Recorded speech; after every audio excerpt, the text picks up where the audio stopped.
join those committees, you'd be surprised actually, even at the state or even the city bar, you would have committees per country.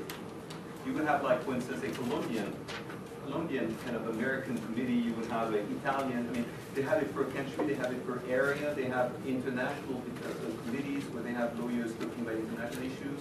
These are such opportunities to meet people who are in that practice.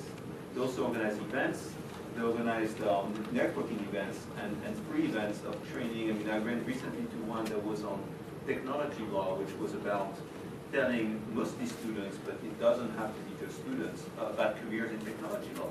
And they have they had like you know, lawyers working in channels, TV channels, and so on. It was pretty interesting. There was somebody from Showtime, and so they have events like this, which are really encouraging. But besides and beyond the law associations, you have a lot of business associations you may want to just be joining. As a French lawyer, you can join as a French citizen, you can join the French-American Chamber of Commerce, but you have chambers of commerce in your own countries.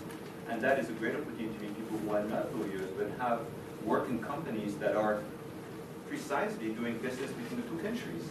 And that could be leading to opportunities like that you hear from, hear of those opportunities from those people, because it turns out that they need someone that they can find on the market here. I was actually surprised to see that, being a French lawyer, I don't know, I think, of any lawyer from France here actually practicing French law.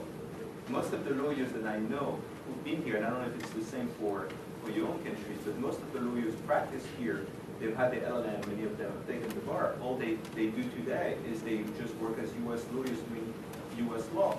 And they only use their language to work with the community, the French community, the Italian community, and so on, so to work with them and advise them on U.S. law.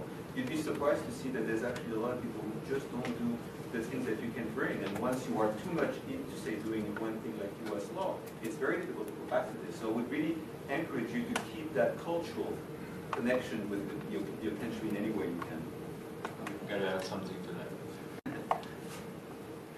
I guess you're mostly right, but you may be an incredible asset to your law firm. I have to speak about my experience, apologize, that you know, for example, French law, because you may be dealing with international litigations where you have to strategize globally in international litigation, and you're going to have local counsel in France, you're going to have local counsel in many countries, and you're going to have to coordinate a litigation. In order to coordinate a litigation, you need to understand a little bit how litigation works in each country.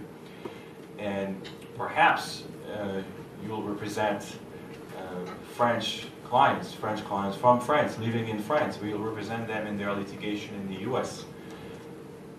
In my practice, I speak on a regular basis to legal counsel in France, who represents my clients, obviously, in France.